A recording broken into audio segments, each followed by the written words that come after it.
Hello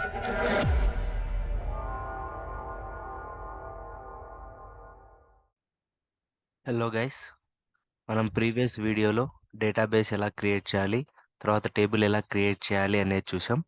so ఈ వీడియోలో మనం క్రియేట్ చేసుకున్న టేబుల్లో డేటాను ఎలా ఇన్సర్ట్ చేయాలో చూద్దాం. ఎందుకంటే మనం టేబుల్ క్రియేట్ చేసినప్పుడు ఓన్లీ ఎంప్టీ టేబుల్ మాత్రమే క్రియేట్ అవుతుంది. అందులోకి మనం ఏదో ఒక డేటా ఇన్సర్ట్ చేసుకుంటే సో ఆ డేటా అనేది ఆ టేబుల్లో స్టోర్ అవుతుంది. ఏదైనా డేటాని ఇన్సర్ట్ చేయడానికి ఇందులో ఉండే ఆ పర్టికులర్ సింటాక్స్ ఏంటి అంటే, మనం డేటాని అందులో స్టోర్ చేయడానికి మనం యూజ్ చేసే కమాండ్ ఇన్సర్ట్.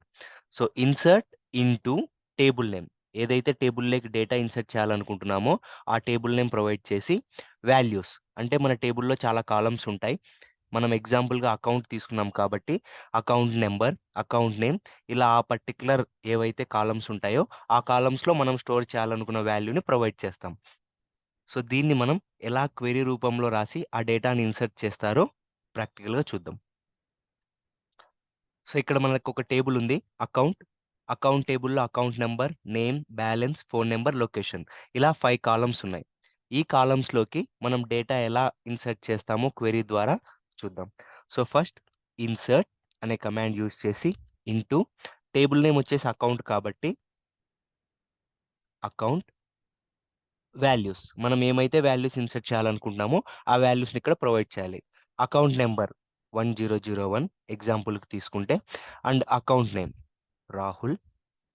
అకౌంట్ బ్యాలెన్స్ మనం ఎంతైనా ప్రొవైడ్ చేయొచ్చు, 40,000. Phone number. సో తర్వాత నెక్స్ట్ కాలం ఏముంది ఇందులో, లొకేషన్. లొకేషన్ వచ్చేసి బెంగళూరు. సో ఇలా మనం రాస్తే so insert into account values, ఈ వాల్యూస్ అన్ని ఆ పర్టికులర్ కాలమ్స్లో స్టోర్ అవుతాయి. రన్ చేస్తే ఎస్క్యూఎల్ క్వెరీ ఎగ్జిక్యూటెడ్. సో చూస్తే ఇక్కడ ఒక రికార్డ్ అనేది స్టోర్ అయింది, 1001 Rahul, 40,000, phone number Bengaluru.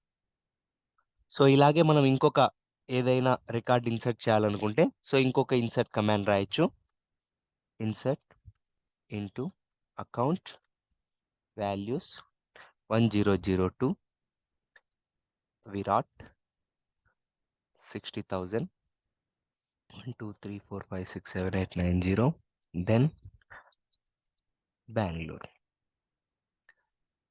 So ఈ రన్ చేస్తే సో ఇంకొక రికార్డ్ ఎగ్జిక్యూట్ అయింది. సో ఇలా మనకి ఎన్ని రికార్డ్స్ కావాలంటే అన్ని ఇన్సర్ట్ స్టేట్మెంట్స్ రాసుకొని ఆ వాల్యూస్ అనేది ఇన్సర్ట్ చేసుకోవాలి.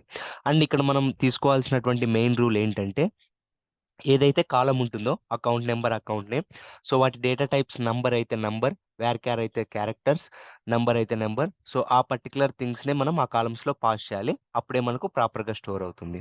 నెక్స్ట్ వీడియోలో ఇన్సర్ట్ చేసినటువంటి డేటాని మనం ఎలా సెలెక్ట్ చేసుకోవాలి అనే టాపిక్ మీద డిస్కస్ చేద్దాం.